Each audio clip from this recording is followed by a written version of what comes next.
At the close of the 1,000 years, Christ again returns to the earth. He is accompanied by the host of the redeemed and attended by a retinue of angels. As he descends in terrific majesty, he bids the wicked dead arise to receive their doom. They come forth, a mighty host, numberless as the sands of the sea. What a contrast to those who were raised at the first resurrection! The righteous were clothed with immortal youth and beauty. The wicked bear the traces of disease and death. Every eye in that vast multitude is turned to behold the glory of the Son of God.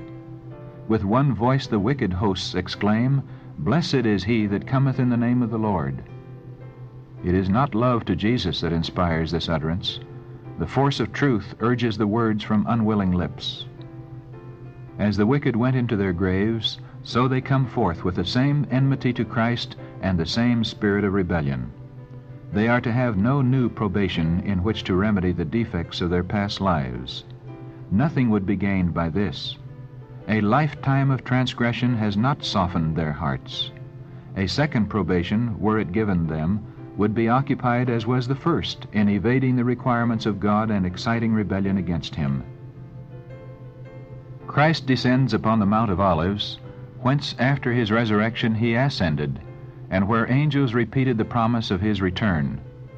Says the prophet, "The Lord my God shall come, and all the saints with thee. And His feet shall stand in that day upon the Mount of Olives, which is before Jerusalem on the east, and the Mount of Olives shall cleave in the midst thereof, and there shall be a very great valley. And the Lord shall be king over all the earth. In that day shall there be one Lord, and His name one." Zechariah chapter 14, verses 5, 4, and 9. As the New Jerusalem in its dazzling splendor comes down out of heaven, it rests upon the place purified and made ready to receive it, and Christ, with His people and the angels, enters the holy city.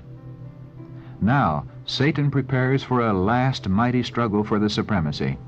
While deprived of his power and cut off from his work of deception, the Prince of Evil was miserable and dejected. But as the wicked dead are raised and he sees the vast multitudes upon his side, his hopes revive, and he determines not to yield the great controversy.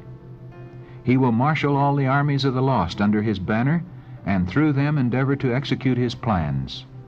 The wicked are Satan's captives. In rejecting Christ, they have accepted the rule of the rebel leader. They are ready to receive his suggestions and to do his bidding.